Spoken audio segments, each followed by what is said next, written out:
is a hero. If you look inside your heart, you don't have to be afraid of what you. Hey, what's up, Bookers gang? This is another Saturday. Guys, today I have another new guest, man. I have a new guest.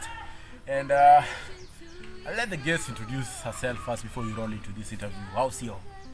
Okay. My name is Effie Onono or Yugi. Yeah.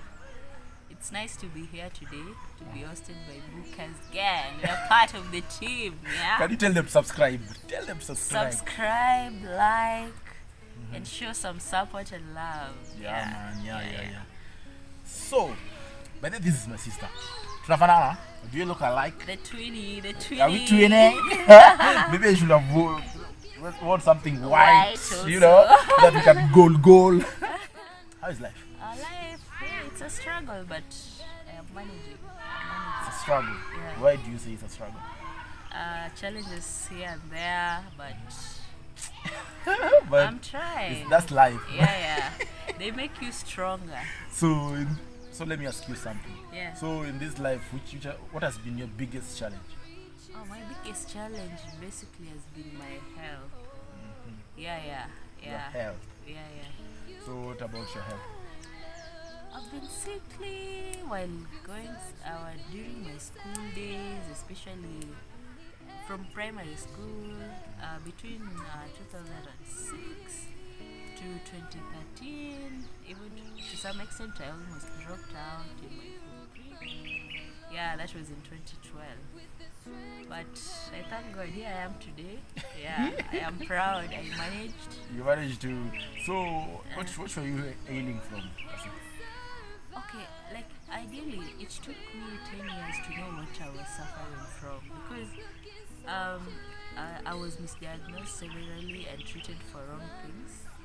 But finally, in 2015, that is when I was in first year, I got a correct diagnosis that I had something called fibromyalgia.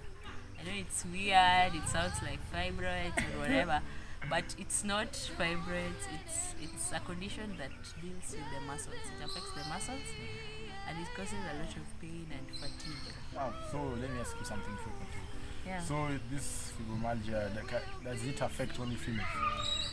No, it affects all genders, but majorly it affects females. The reason now, I don't know, but yeah, it is what it is.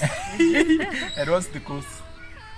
Okay, the main cause is still not known. If I read about it, I'm told that scientists are still doing research, but yeah, so there's just speculations about it, which have not yet been fully confirmed. Yeah, so there's no definite cause per se. Because I heard somewhere that maybe if you were involved in an accident or maybe you got a serious injury or something. Oh yeah, like okay, there's somewhere that I also read that if you maybe former trauma, or even genetics, but it's ish. It's ish. Yeah, so yeah, being that I'm not a scientist, I wouldn't even know. Yeah, but it has been a challenge. At some point, I thought, like, I didn't even know I would finish school. I didn't know. If people look at me, they wonder, like, Effie is enjoying life, but they don't know what I go through internally. Yeah, true. Yeah, it's only maybe my family and a few friends that know what I go through sometimes. Yeah. You've told us that it has not been easy and everything. Yeah. Can you just briefly tell us the story from? You said you started. It's been 10 years before. It took 10 years for you to know that you're suffering from fibromyalgia. Yeah. Can you tell us the story a little bit?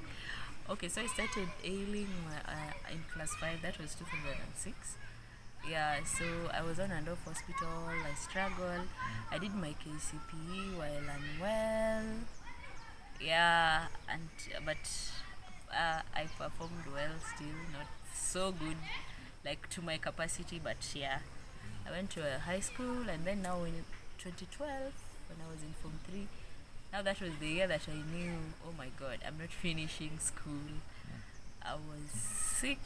I couldn't walk at some point. I couldn't talk. I was just tired and in pains. and nobody could understand what is happening. My family, it reached a point even they also got tired. Even Buka here. Yeah, but the support was amazing because despite the fact that they didn't know what to do, they still ensure that I get medication, I go to the best hospitals around.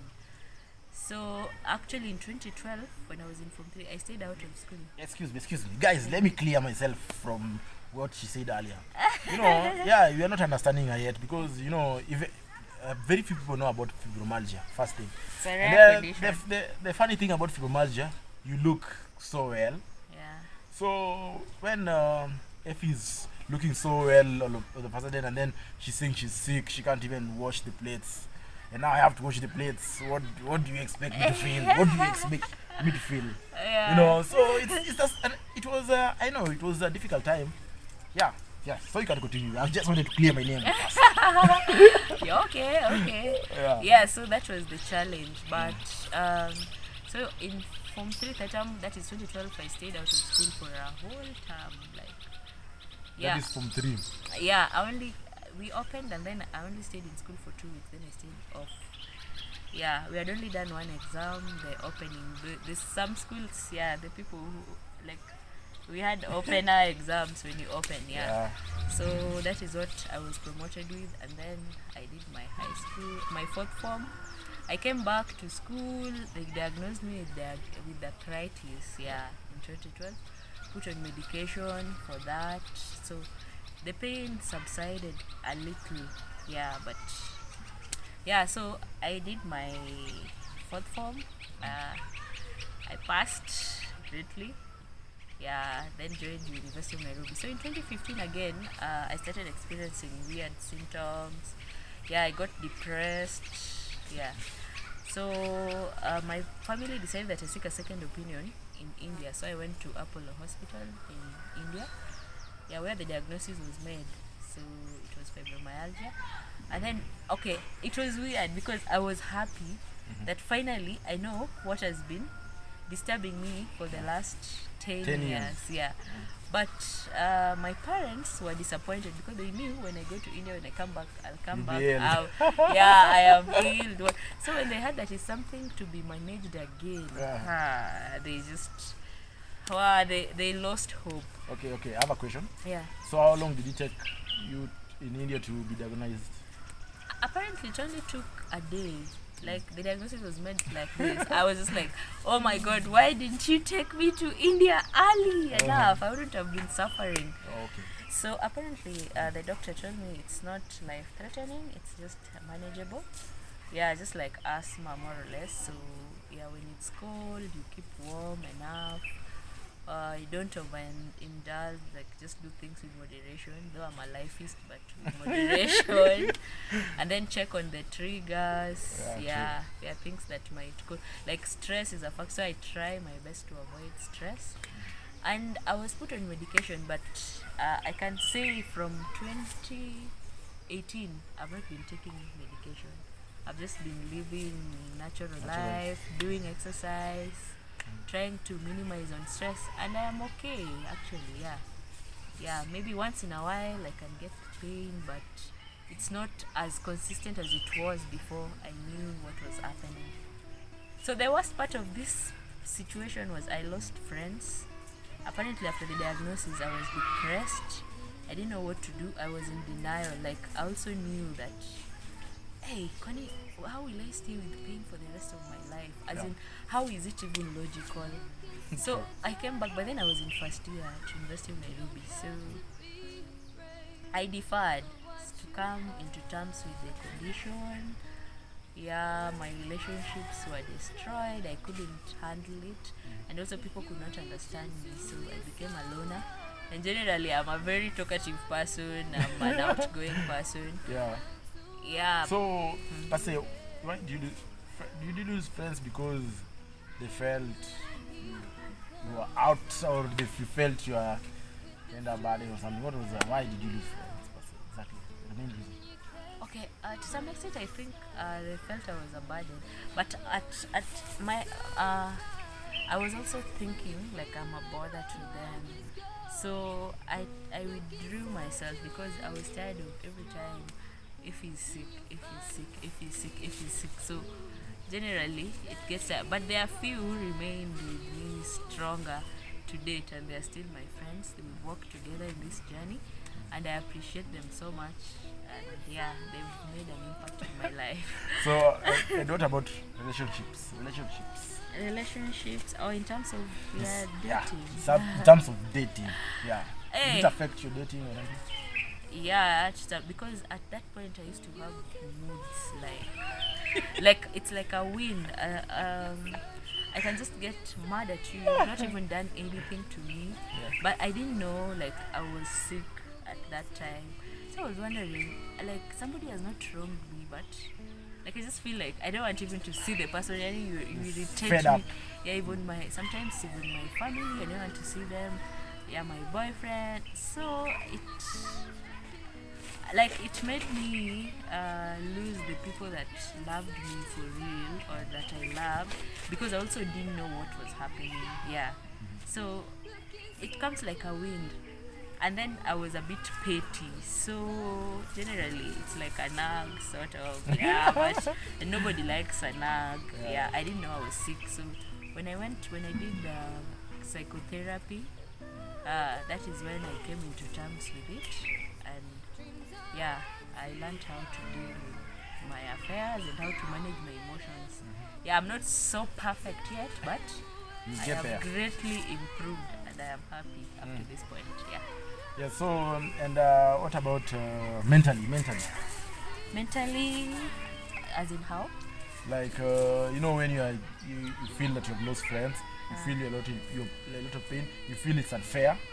Yeah, So people are not you start understanding. feeling. Yeah. Like I was depressed. I attempted suicide like thrice. Yeah, but I can say maybe God had a reason why I need to be alive, because all of them, they've backfired.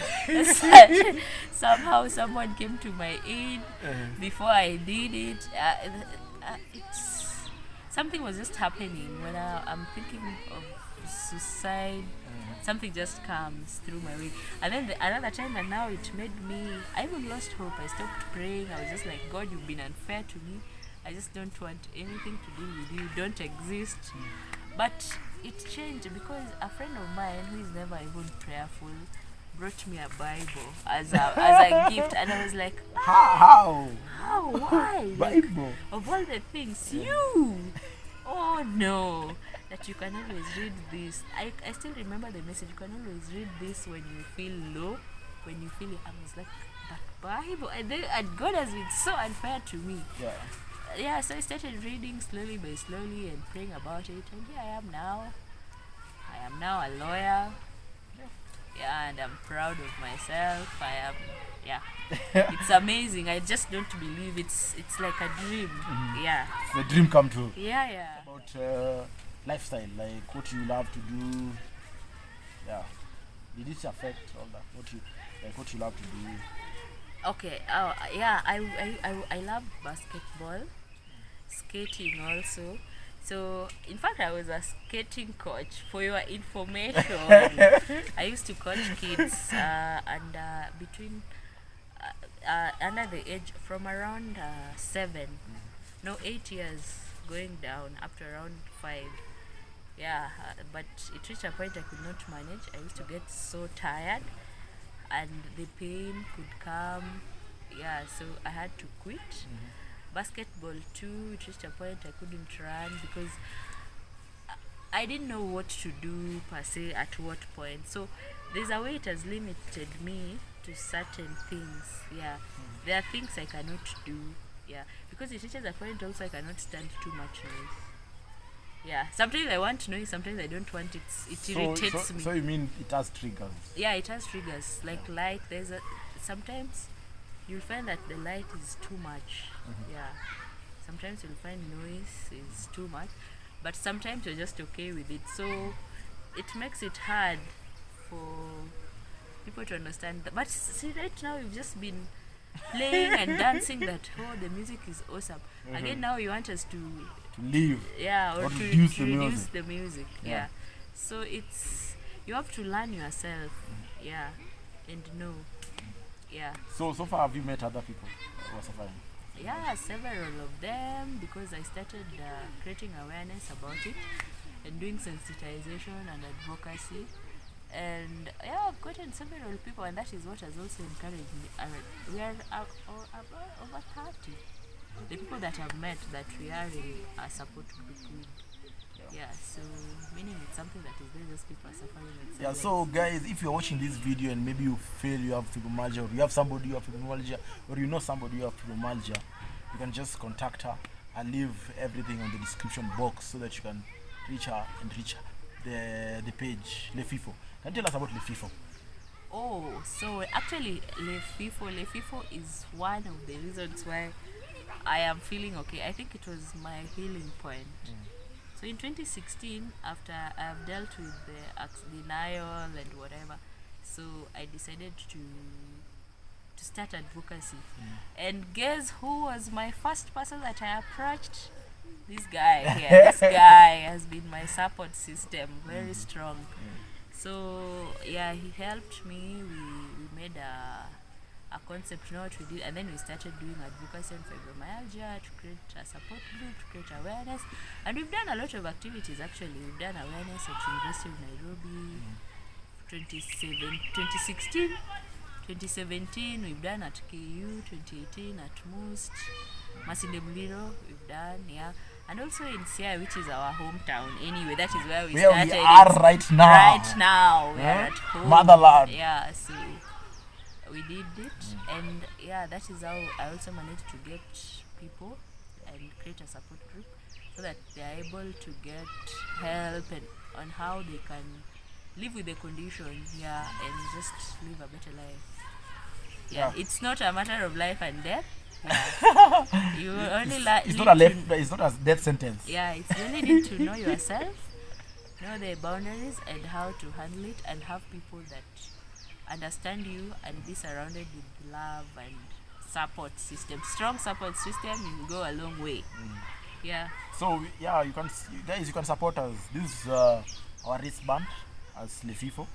Yeah. You can buy these at only 100 Kenyan shillings. That is how many dollars? That is $1. Yeah. Yeah, that's approximately $1. Yeah. $1. Or you can buy our t-shirts. Yeah. And just support us, our cause of creating awareness so that more people can know about this. Target to reach how many people? Like within the end of the year, we had a target of reaching the 300. Like 300 people. Yeah. 300 people. Yeah, and so far we have done a lot. In fact, we've done more. We've reached more we've than reached thousands. Yeah, thousands of people. Yeah. And I know we can reach millions. So yeah, but awareness is never enough. Just like you see Coca-Cola, they keep on marketing, and Coca-Cola is known all over the world. Yeah, so it's slowly by slowly, and with help, you can reach somewhere. Okay, so let me ask you one question. Yeah. Your family. Yeah. When did they come to start accepting and supporting you? Oh, it has been but I to this point I still suspect that my parents have not yet really understood it, but I keep on trying to explain to them. So the person that I can say was the first person to be able to support me was an uncle of mine, Uncle Laban. May he live long. Yeah, long live Uncle Laban. Yeah, he has been a strong support. Actually, he has walked with me all through my journey. He's also part of the reason why I accepted myself. He helped me to explain to my parents and my family. Then this big man here, this big man, after some time, like around after years, though he was always there. Anytime I'm sick, he would come through. He has been a strong support system. So I think parents generally, okay, my siblings, it took I think a year or two, but for my parents it's still a challenge. They've not yet really, but I still keep on trying to explain to them, because you know the old generation, some of them are slow to rigid. They're slow to adapt to changes, they're slow to learn, but they've been supporting me, like to get medication, or they've ensured that I get the best treatment. And that one, We salute them. Yeah, I salute them and hats off for them too. Yeah, you know, that's why we are telling you guys that awareness is very important. Yeah. You know, if like our parents, they know this, but they still need to. We still need to remind them Every again time. and again. Yeah, and because they again. forget sometimes. Yeah, and then it's like I've been feeling okay for long. I've learned to manage, so it's not easy to tell sometimes when I'm in pain. Until now, they forget that Yeah. if he's always He's sick. sick. Yeah, so yeah, but it's good not to always. You try to be strong, but if you're overwhelmed, you need to communicate. Yeah, don't kill yourself, don't die. Yeah, but I'm glad right now I have a lot of energy. Yeah, I do a lot of things. Yeah. So, Fizo, Yes. can you just encourage someone outside there? Oh, okay. So all I can say is if you are going through any challenges, everyone has a baggage. It might be health, it might be a lot of things. I don't know. Yeah, because myself it has been health majorly. Yeah, just keep on fighting, hold on there, don't lose hope. It's like the way our slogan in Lefifu, a place of hope and knowledge. Yeah. There's always hope, there's always joy that comes at some point. Yeah, so hold on there, and yeah, it's things will just gonna work out. Learn yourself, and also try and support others. When you see someone going through something, give them a listening ear. Yeah, and assist where you can, because right now I respect pain. Even when somebody tells me I have an headache, it's like because I know I've felt it and I know what it means. So support one another. I don't want to give lectures. Yeah, generally just be good. Be good. Yeah. Yeah, guys, It has been an amazing show. yeah, it was nice hanging out with you. Effie telling you this story. I've heard this story, but I just wanted you guys also to listen to this story. It might encourage you outside there to work hard and stick to your dreams, guys. Yeah, because now if I had given up, right now I would not be a lawyer. Even my family don't believe. They didn't know I would finish school. And right now I'm respected. I'm a role model to so many people, which makes me proud. Yeah. So, Bye bye. bye bye. Till next time. Till next Hasta time. la vista.